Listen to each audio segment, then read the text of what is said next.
Tesla and NVIDIA.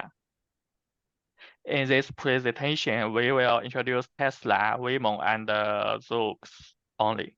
During 2023, Tesla's automated driving software has been the subject of an investigation and recall by the National Highway Traffic Safety Administration as a result of 13 accidents. This has led to another investigation into whether the software update was enough in reducing the rate of accident and increasing safety. According to Tesla, the performance of autopilot components can be reduced due to poor visibility, bright light, obstruction caused by mud, snow, ice, etc.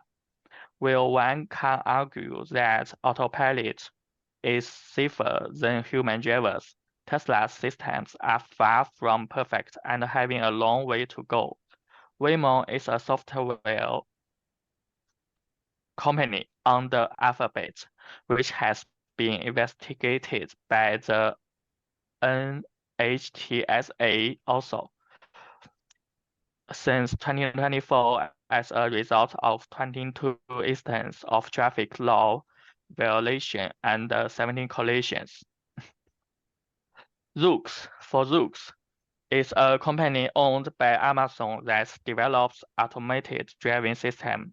He also been under investigation by the NHTSA in May 2024 because of 2 accidents where its automatic driving system experienced unexpected braking. Also, we have been discussing the disadvantage of AI driving. As an emerging technology, it still has a lot of room for development. No one knows what the future will be like. Now let's discuss the impact of AI on careers. This is part of Michael. There are a lot of professional implications. For example, researchers at Goldman Sachs estimate that generative AI could increase the global GDP by 7%, which is approximately $7 trillion. They also project that 2 out of 3 jobs could be partially automated by AI, and these jobs are more technical, but they can also be very like critical thinking based. And a senior US software analyst at Goldman Sachs Research wrote that AI has the potential to accelerate efficiency and development of software code and help scientists develop drugs, such as with like the technology behind protein folding. And according to a 2023 research by the Pew Research Center, 19% of American workers were in jobs that are the most exposed to AI. This means that their most important tasks could be automated or replaced by AI. And it also found that jobs with a high level of exposure to AI tended to be in higher paying fields in which a college education and analytical skills were valued. For example, white collar jobs in like marketing. For example, like AI can be used to like write reports, summarize reports, and do all like the critical thinking behind it, although it's not perfect. And we have career preparation. I'll read this slide. And another or a good advice that sources say is that stay updated, follow the latest trends, research, and advancements in AI and machine learning, and attend workshops and conferences. Industry workshops, seminars, and conferences allow people to network and learn from experts instead of kind of going about the industry in their own individual way. And people also recommend doing projects and experiments rather than just focusing on getting like a high GPA. And people also suggest being familiar with different AI frameworks, such as TensorFlow, PyTorch, Keras, and scikit-learn. And people also recommend using version control such as Git and GitHub. And another useful tool would be cloud platforms such as AWS, Google's Cloud, and Azure for deploying and scaling AI solutions. Because most individuals do not have the data centers and stuff like that, to like do their own AI deployments. And lastly, people suggest DevOps and machine learning ops. Understanding development DevOps practices and their application in machine learning allows for a more streamlined approach in management. And lastly, or next, recommendations for coursework and extracurricular activities to prepare for AI-centric roles. And some areas of study include natural language processing, which is the technology behind ChatGPT and Meta's AI, machine learning, statistics, data science, computer vision, robotics, and AI ethics. And should I take over this slide? Oh no, Or, I can take it. all right. Thank you, Jeremy. The impact of AI on personal lives. Through years of development, many smart home systems have come out, and some of the smart furniture include smart bulbs, smart light switches, smart door locks, and smart curtains that can be controlled with your smartphone. And then there's smart appliances like vacuum cleaners, speakers, and voice assistants like Alexa, Google Assistant, and Siri that can help combine all these ecosystems together so they can control it all from one phone. And then, of course, the VR devices that you can use, like the new Meta AI. Next slide, please.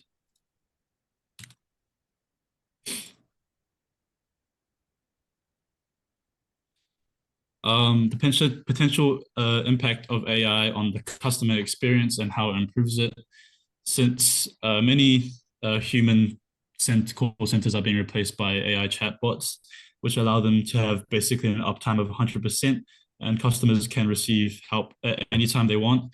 This is really important for global companies so that you don't have a customer call center that only is available for 8 hours. And alongside that, they can provide an instant response since they don't require much, they don't have to think, they just have pre-existing programming. And alongside that, they have extensive knowledge into the database of the company, which a human representative won't have or would take a lot longer to discover and look for themselves. And it's also consistent. An AI chat won't have any emotional interference or any human errors. Alongside that, AI chatbot would be cost efficient because maintaining a 24/7 call center compared to a 24/7 AI chatbot would be much more expensive and a much more management needed. And for high peak times, you can just scale the chatbot to use more resources instead of needing to call in more human representatives. And lastly, the talking to a chatbot allows you to collect data to use for future interactions. Another reason how AI improves customer experience is through personalization. As we use the web, or use social media or buy stuff, AI collects data to analyze. So when you next use it, they can make a more personalized experience. For example, in Amazon, when you search for, like, say, a new monitor, next time you'll see the best deals, the best sales, or the best or any advertisement for the new best monitor.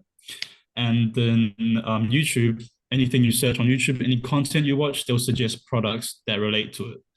And on Spotify, often it shuffles AI recommended songs that are based on your genre. And lastly, how it improves is through accessibility.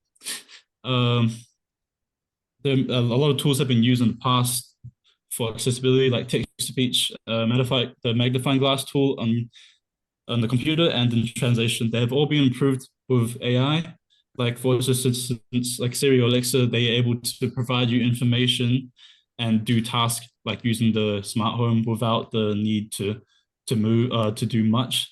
And AI algorithm apps like Google Live Caption can provide live captions, like we're in a meeting right now, and it'll give you captions to what I'm saying to help people that are hard of hearing, and text to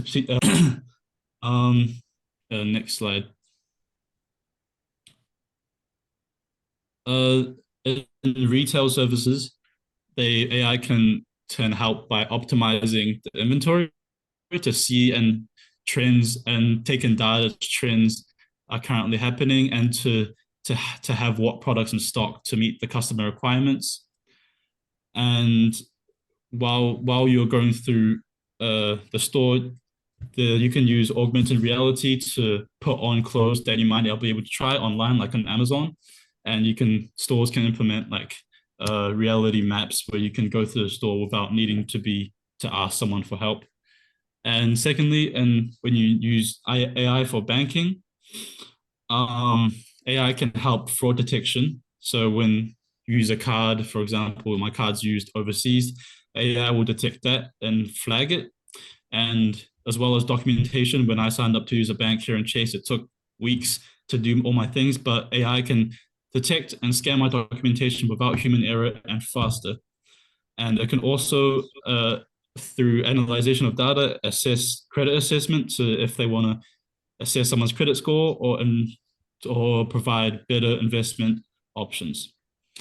And lastly, in smart products like we just discussed before, AI can help in security cameras as well as door locks and thermostats to optimize it and personalize it to see what you would want to do in that situation. Like if you prefer it to be colder during the night, it will turn that on automatically for you. It will also censor irregular things that happen in your security camera. Next slide. The potential impact on the workforce. The positive impacts are, of course, will create new job opportunities. As we discussed before, AI is prevalent in healthcare, and by having doctors that are also proficient in AI, it'll make the transition between healthcare and AI more seamless. And this, of course, will make this role more desired by people. So it will also open up many specialization roles in AI, and that will cause people that have already been in the field or people that aren't in the field to constantly update their skill set outside of work to be able to match with the other people that are in the workforce, and encourages employees to be constantly on their toes and updating their skill sets. And that is a good part for the workforce. Next page. The negative impacts on the flip side of creating more opportunities, of course, it decreases job opportunities. Like we mentioned before, customer service jobs, any manufacturing jobs, or any data entry jobs can be replaced by AI. And that will happen, that is happening already. And even in content creation areas like news or video content, you can just replace with AI. And even beginner programmers are at risk, where beginning work, like beginner programmers, can be just replaced instantly, and only people with experience can apply for jobs. And this will be hard for the future job market. And for people that don't have a lot of skill, it may be hard to find jobs and survive in this economy. And it makes situations really hard, and it may require a lot of changes to be in place in the context of this coming AI revolution. Yep. And here's the works cited for all our sources.